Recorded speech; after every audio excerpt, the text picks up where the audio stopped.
WaterAid's Chief Executive Officer, Tim Wainwright, in his first ever visit to Nigeria, seeks to bolster access to water, sanitation, and hygiene across the country. WaterAid recently launched a global strategy in 2022 to reach over 400 million people worldwide and mobilize $15 billion more a year for WASH in low and middle income countries, with sustainable WASH by 2032. WaterAid in Nigeria has developed a complementary plan to reach over 10 million Nigerians directly. Tim's visit focused on engaging the private sector to support universal WASH access and climate-resistant interventions in Nigeria, especially in Lagos, where over 25 million people reside. For Lagos as a state, 1/3 of Lagos is water. And it's not something we are very proud of, that our homes are not having water supply for our citizens. It's one of the KPIs for the new MD of the Lagos State Water Corporation. And I'm so unhappy that it's not yet seated. It should be here, it should be the first that should be here to listen to this and take notes. We made it very clear to him. We must activate and resuscitate the Lagos State Water Corporation. Nobody will come and invest in Lagos Water Corporation if you don't have data. And whatever is not mentioned doesn't get done. So the governor has made it very clear to him, and the mandate for me is get it to work. If you tell me you shower 20 million liters of water every day, I want to know those homes that are getting the water. And it's taking them 4 weeks. We're not there yet. Lock your valves, track your water, have proper data, and let us see if we can get the investors to invest. Does it speak well for the environment that every home in Lagos comes up with boreholes? I stay in an estate, especially Lagos. Maybe few of us are not using the estate's water supply, but most homes are boreholes. That impacts negatively on the environment. So, for me, I'm here to support this, to put the weight of the states and the authority of the governor behind this program.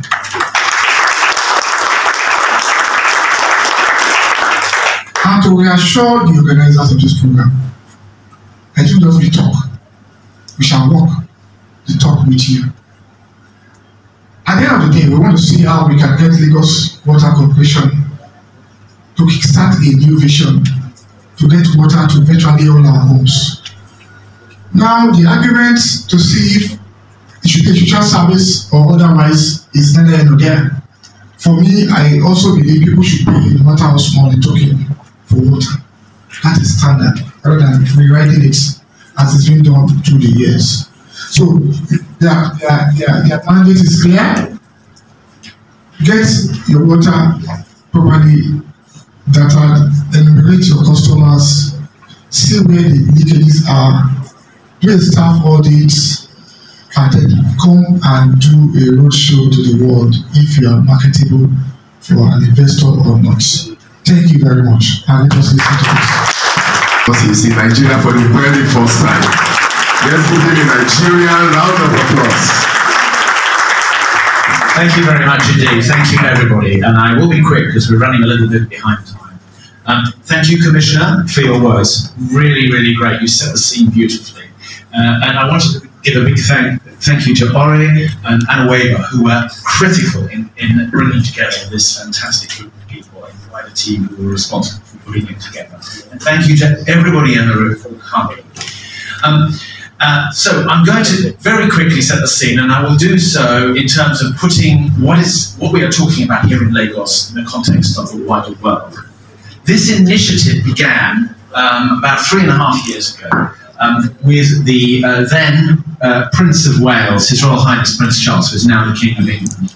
And he hosted, he was the president of WaterAid at that point, and he hosted a summit on water, climate, and the role of the private sector. And that has developed now into the Water Task Group within the Sustainable Markets Initiative, which is a world-leading initiative to bring the power of the private sector to bear on the challenges of climate change. And then within that, there is a Water Task Group, which I lead, and within that Water Task Group, the main focus of that is the Resilient Water Accelerator, which you're going to hear more about today. And its focus, the Resilient Water Accelerator, is focused on creating the conditions for much greater investment from the private sector into water, particularly focused on the most climate vulnerable parts of the world, which is places like Nigeria and regions. Moving on to the next slide. Yes, it's already up there.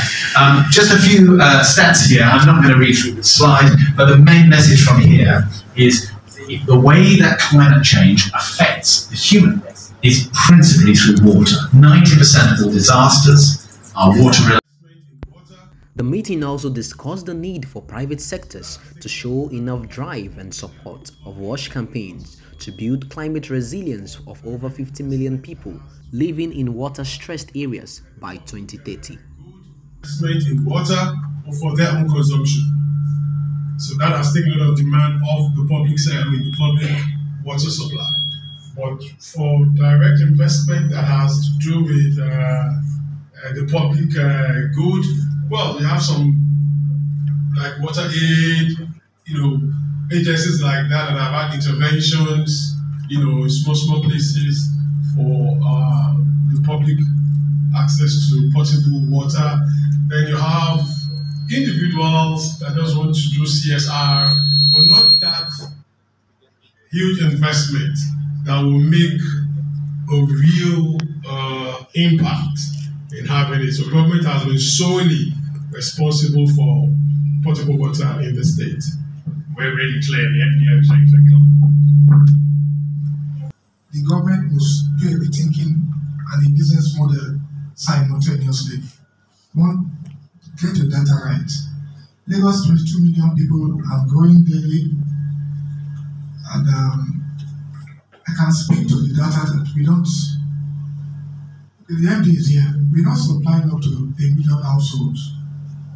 We are not supplying even 500,000 households. How many of them are metered? People are 35,000 or less. Am I right, MD? So, nobody's going to invest in that. It's a total failure. So, let's rethink the model as a government. And rethinking means, one, no more free riding on that infrastructure. Even if you're going to subsidize it as a government, let them pay for it. And then measure it. Get your data right. Two, we have hygiene 1 and 2, and we have Biju. We have hygiene 1 and 2, and Biju. And I've seen the budget for next year. There is no way the government can fund hygiene 2 to completion. There is no way. So we have to draw up a scale of preference. And then, what's the opportunity cost? Something must give. That's what that must give is the government must open up that space. Open it up in a way that investors will see the long-term benefits of coming to put their money in it. That is the only way we can get water to most homes in Lagos State on the long term. On the short term, let the water works be realistic. 51 water works across the states. How many of them are working? Maybe about 2. Adio has maybe 10% capacity. Iju at maybe 15% capacity. Even at that, they can't account for the water. They can't account for even 1 million liters a day. And they claim they get out 20 million. It's not rocket science. If I'm an investor, I will put money in it. So the government must be realistic going forward. The reality is we can't fund it. And then 2, we must make it very attractive for those that want to fund it. I'm glad Mr. Ashikalu mentioned road infrastructure, power infrastructure. Those are different models. Look for power, with due respect. You have to get your money by investing in catchment areas. The Go Disco does have data for areas.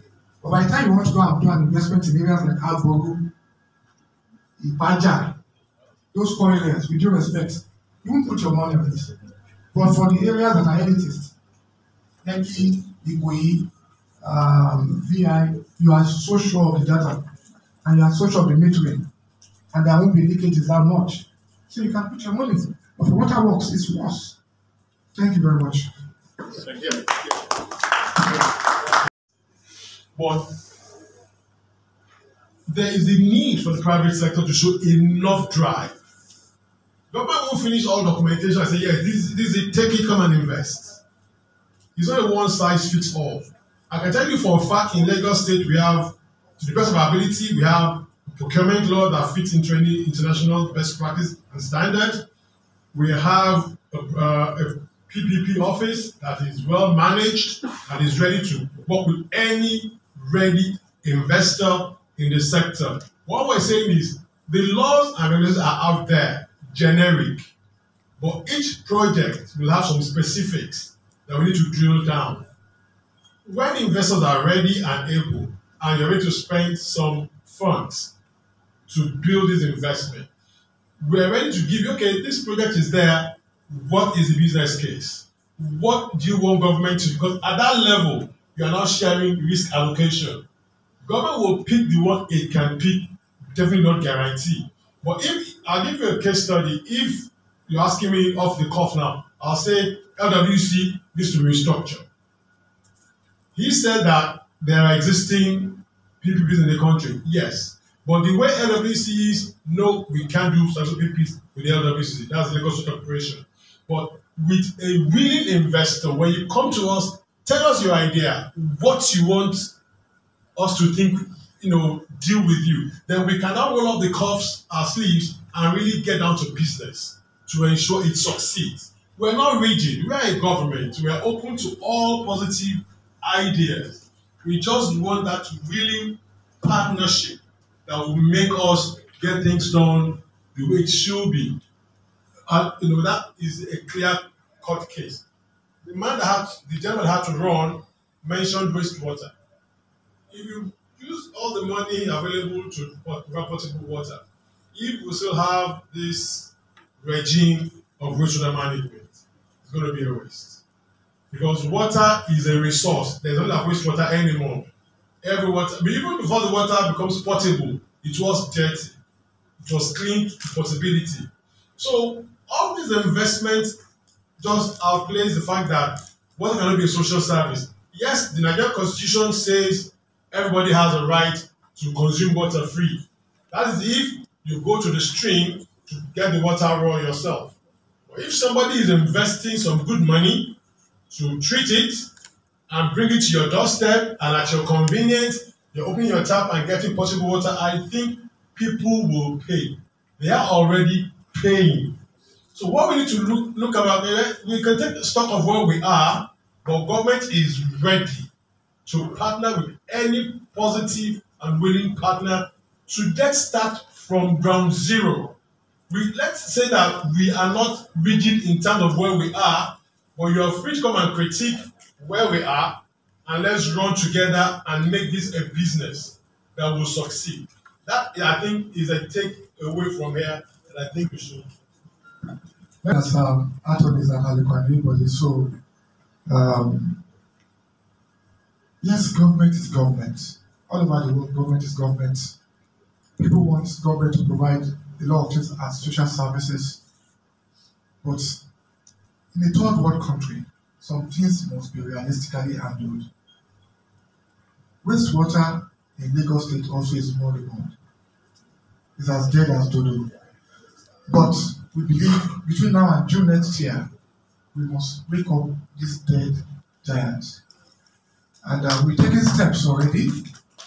We have four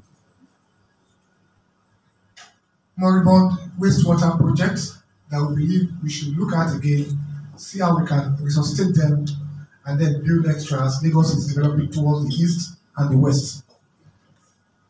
If we can get that right, then we have no excuse with our Lagos Water Corporation. As at this morning, I know that there has been a staff audit, and I've said to the MD, we have to take very hard decisions. We can't make this like an NNPC where people get paid for refineries that doesn't produce 1 liter of crude. So, for the next few weeks, the path will be clearer, but decisions we made are decisions. It doesn't have to be popular, but that's leadership. And I believe it is so important to Lagos State government. Waste management. When PSP and LOMA were structured some years back, the vision was, let us do it this way. But we also need to tweak that model to make them serve the new demands and the needs of Lagosians as we move forward. Thank you very much. To provide potable water for residents? Well, I think that there's an opportunity for Lagos as a city of water, and it has some serious water problems facing it at the moment. But I felt it was very encouraging today to hear the government and the private sector talking very openly, very honestly with each other about solutions. Because I think with climate change, with growth in the population, urbanization, the threats to water, the provision of water in Lagos are serious for the next few years. It's very encouraging today to see. I think just to build on that, it's the partnership between the public and the private sector. We heard a lot today about the need for political will, and I think we saw that here with the Honourable Commissioner coming, and I know that he's also talking with the Governor of Lagos about this. So I think there's been great excitement last night for the conversation today about how we see these partnerships progressing. So, what are your expectations from resident water acceleration from now? Your expectation from resident water acceleration after this program? Yes. To create the conditions for investment in the water sector, to give Lagos greater security in the provision of water and sanitation for its citizens. So just to add to that, the Lagos State government needs to create an enabling environment. It starts with approving the policy. There's a policy developed which consultations were held, which government needs to sign as soon as possible. That then transmits the confidence to the private sector that there's an enabling environment, there's clarity on PPP models, on institutional arrangement, on regulation, and that gives the private sector the confidence to invest in the state. So starting with creating enabling policy and legal framework is what the government needs to do.